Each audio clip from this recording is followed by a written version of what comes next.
मध्य प्रदेश में इस साल की सबसे शानदार सरकारी नौकरी के मौके का सीधा और सटीक विश्लेषण करते हैं।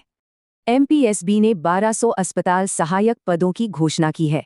ये संख्या वाकई बहुत बड़ी और अहम है। यहाँ सबसे दिलचस्प बात है सभी आरक्षण श्रेणियों के बीच इन 1200 पदों का बिल्कुल सटीक वितरण। आवेदन की शर्तों को लेकर कोई भी उलझन नहीं होनी चाहिए।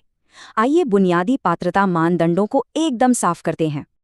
सबसे बड़ी राहत की बात तो यही है कि इसके लिए सिर्फ 10वीं कक्षा पास होना ही काफी है।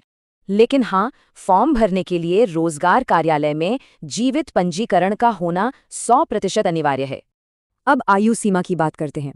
विभिन्न श्रेणियों के लिए यहाँ काफी अच्छी खासी छूट दी गई है। चाहे उम्र 18 हो और स्कूल अभी छोटा हो या फिर 45 हो, यहाँ सबके लिए बढ़िया मौका है। अब आते हैं सबसे शानदार हिस्से पर, इसका आधिकारिक वेतनमान जो सीधे 49,000 रुपये तक पहुंचता है। तकनीकी रूप से देखा जाए तो ये पद 7वें वेतन आयोग के पे मैट्रिक्स लेवल 1 पर आता है। भत्ते मिलाकर शुरुआत में ही हाथ में आने वाला वेतन 19,000 से 22,000 के बीच बनता है।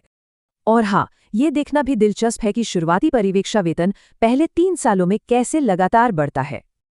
तो अब सवाल ये है कि इन 1200 पदों में से अपनी एक सीट पक्की कैसे की जाए।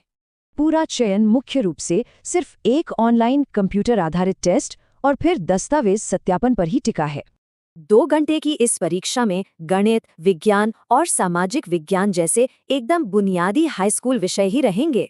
सावधान, यहाँ तुक्केबाजी बिल्कुल नहीं चलेगी, क्योंकि हर गलत उत्तर पर सीधा 1/4 अंक कट जाएगा। फाइनल मेरिट में जगह बनानी है तो इन न्यूनतम योग्यता अंकों के पार जाना ही होगा। समय यहाँ बहुत कीमती है, इसलिए आवेदन और परीक्षा की इन अहम तारीखों को बिल्कुल मत भूलिएगा।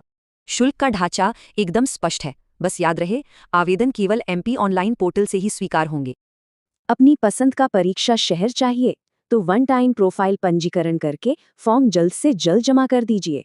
सरकारी नौकरी का ऐसा मौका बार बार नहीं आता, तो क्या 21 मई की डेडलाइन से पहले फॉर्म भर जाएगा?